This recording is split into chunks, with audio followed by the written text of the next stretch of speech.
ಇವ್ರ ಚಾನಲ್ಗೆ ಇಷ್ಟು ವ್ಯೂಸ್ ಇದೆ ಅಂದರೆ ಇವರು ಇಷ್ಟು ಲಕ್ಷ ದುಡಿತಾರೆ ತಿಂಗಳಿಗೆ ಅಂತ, ಅವೆಲ್ಲ ನಿಜಾನಾ? ನಿಜಾನೇ ಮೇಡಮ್. ಲಕ್ಷ ಕೋಟಿಗಟ್ಟಲೆ ದುಡಿಯೋರು ಇದ್ದಾರೆ ಅದರಲ್ಲಿ. ಅದು ತಕ್ಕಂತೆ ಅವರು ಅದೇ ಥರ ಕಂಟೆಂಟ್ ಕ್ರಿಯೇಟ್ ಮಾಡ್ತಾ ಇರ್ತಾರೆ. ಸೊ ನೀವು ಎಲ್ಲಿವರೆಗೂ ನೋಡಿದ್ದೀರಾ ಅಮ್ಮ? ನಾವು ಇವಾಗ ನಾರ್ಮಲಾಗೇ ಇದೆ, ನನಗೆ ಬೇಕಾಗಿರೋ ಅಷ್ಟು ಸಂಬಳ ಬರ್ತಾಯಿದೆ. ಅತ್ಯಾಸೆನೂ ಇಲ್ಲ ನನಗೆ. ನಾನು ದುಡಿತಾ ಇದ್ದೀನಲ್ಲ, ದೇವ್ರು ನನಗೆ ಎಷ್ಟಿಟ್ಟಿದ್ದಾನೋ ಅಷ್ಟಿಟ್ಟಿದ್ದಾನೆ, ಅದರಲ್ಲೇ ಖುಷಿಯಾಗಿದ್ದೀನಿ. ಏನಂದರೆ ಇವಾಗ ನಾವು ಕಷ್ಟದಲ್ಲಿ ತುಂಬ ಕಷ್ಟದಿಂದ ಬಂದಿರ್ತೀರಿ, ದೇವ್ರು ಕೊಟ್ಟು ನೋಡ್ತಾನಂತೆ. ಕೊಟ್ಟಾಗ ದುರಾಂಕಾರ ಬಿದ್ದರೆ ಎಲ್ಲ ಕಿತ್ಕೊತಾನಲ್ಲ, ಆ ಥರ ಮಾತ್ರ ಬದುಕಬಾರ್ದು ಯಾರೂ. ಹಳೇದು ಮರಿಬಾರ್ದು, ಬಂದಿದ್ದಾರಿ. ಇವಾಗ ನಾವು ಮಧ್ಯದಲ್ಲಿ ದುಡ್ಡು ಬಂತಂತ ಚೇಂಜ್ ಆಯ್ತಂದರೆ ಎಲ್ಲ ದೂರ ಆಗ್ಬಿಡ್ತಾರೆ. ಇವಾಗ ನಾವು ಅವಾಗ ಹೆಂಗಿದ್ರು, ಎಷ್ಟೇ ಸಂಪಾದನೆ ಬಂದ್ರೂ ಅವಾಗ ಹೆಂಗಿದ್ರೂ ಇವಾಗೂ ಹಂಗೆ ಇರಬೇಕು. ಸೊ ಯೂಟ್ಯೂಬ್ ಸಂಪಾದನೆ ನಿಮ್ದು ಏನೇನು ಬದಲಾಯಿಸ್ತು? ಅಂದರೆ ನನಗೆ ಏನೇನು ಎಲ್ಲೆಲ್ಲಿ ಹೋಗ್ಬೇಕಾಗಿತ್ತು ಅಲ್ಲೆಲ್ಲ ಹೋಗ್ತಾಯಿದ್ದೆ. ಏನೇನು ತೊಗೋಬೇಕು ಅನ್ಕೊತ ಅದೆಲ್ಲ ತಗೊಳ್ಳೋ ಥರ ಆಯಿತು.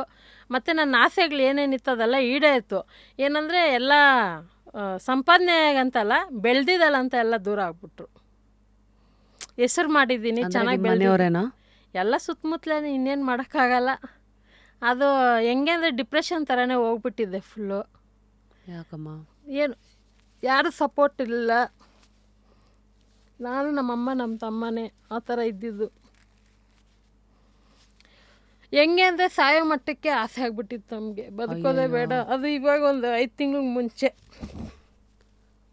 ಇವಾಗ ನಮ್ಮ ತಮ್ಮ ಇಂಟ್ರೆಸ್ಟ್ ತೋರಿಸ್ತಾ ಇಲ್ಲ. ನಾನು ಚೇಂಜ್ ಆಗಿಬಿಟ್ಟೆ, ಅದರಿಂದ ಹೊರಗಡೆ ಬಂದ್ಬಿಟ್ಟೆ. ನಮ್ಮ ತಮ್ಮ ಇನ್ನೂ ಬದಲಾಗಿಲ್ಲ.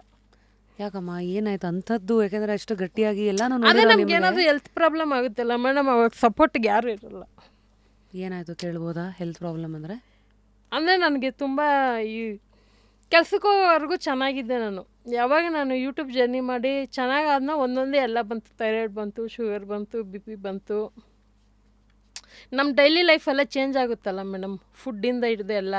ಅದರಿಂದ ಕಾಯಿಲೆ ಬರುತ್ತೆ. ನಾನು ಕಾಯಿಲೆಗೆ ಯೋಚನೆ ಮಾಡೋದಿಲ್ಲ. ಎಲ್ಲ ನಾವು ಚೆನ್ನಾಗಿಲ್ದಿರೋ ಟೈಮ್ ಖುಷಿಯಾಗಿದ್ರಲ್ಲ ನಮ್ಮ ಜೊತೆ, ನಾವು ಇನ್ನೇನು ಚೆನ್ನಾಗಿ ಆಗೋ ಟೈಮ್ಗೆ ಎಲ್ಲ ದೂರ ಆಗ್ಬಿಟ್ರು. ಆವಾಗ ಏನಾಗುತ್ತೆ, ಫುಲ್ ಫೀಲ್ ಮಾಡ್ತೀರಿ, ನಾವು ಯೋಚನೆ ಮಾಡ್ತೀರಿ ಜಾಸ್ತಿ. ನಾವೇನು ಯಾರಿಗೂ ಏನು ಮೋಸ ಮಾಡಿಲ್ವೇ, ಯಾರಿಗೂ ಏನು ತೊಂದರೆ ಮಾಡಿಲ್ವೇ, ಅದನ್ನು ಎಲ್ಲ ದೂರ ಆಗೋದ್ರಲ್ಲ ಅಂತ. ಅದನ್ನು ಸರಿ, ಇವಾಗ ಅದೆಲ್ಲ ಬೇಡ, ಬಿಟ್ಬಿಟ್ಟು ನಮ್ಮ ಕೆಲಸ ಏನಿದೆ ಅಂತ ಅದು ನೋಡೋಣ ಅಂತ ಇವಾಗ ಇದ್ದೀರಿ ನಾವು. ಅಂದರೆ ಹೆಂಗೆ ಅಂದರೆ ನಮಗೆ 4 ತಿಂಗಳ ಮುಂಚೆ ಗಣೇಶ ಹಬ್ಬಕ್ಕೆ ಮುಂಚೆ ಚೆನ್ನಾಗಿದ್ದೆ ನಾನು. ವರಮಹಾಲಕ್ಷ್ಮಿ ಟೈಮ್. ವರಲಕ್ಷ್ಮಿ ಹಬ್ಬ ಫುಲ್ ಚೆನ್ನಾಗಿದೆ. ಗಣೇಶ ಹಬ್ಬ ಟೈಮಲ್ಲಿ ಮತ್ತೆ ಹೆಲ್ತ್ ಪ್ರಾಬ್ಲಮ್ ಆಯ್ತು ನನಗೆ. ಆವಾಗವಾಗ ಸ್ವಲ್ಪ ಈ ಥರ ಅದೇ ಶುಗರ್ ಇರೋದ್ರಿಂದ ನನಗೆ ಹೆಲ್ತ್ ಪ್ರಾಬ್ಲಮ್ ಆಯ್ತು. ಜಾಸ್ತಿ ಥಿಂಕ್ ಮಾಡ್ತೀನಿ ನಾನು, ಯೋಚನೆ ಮಾಡಿ ಅರ್ಧ ಕಾಯಿಲೆ ಬರುತ್ತೆ ನನಗೆ.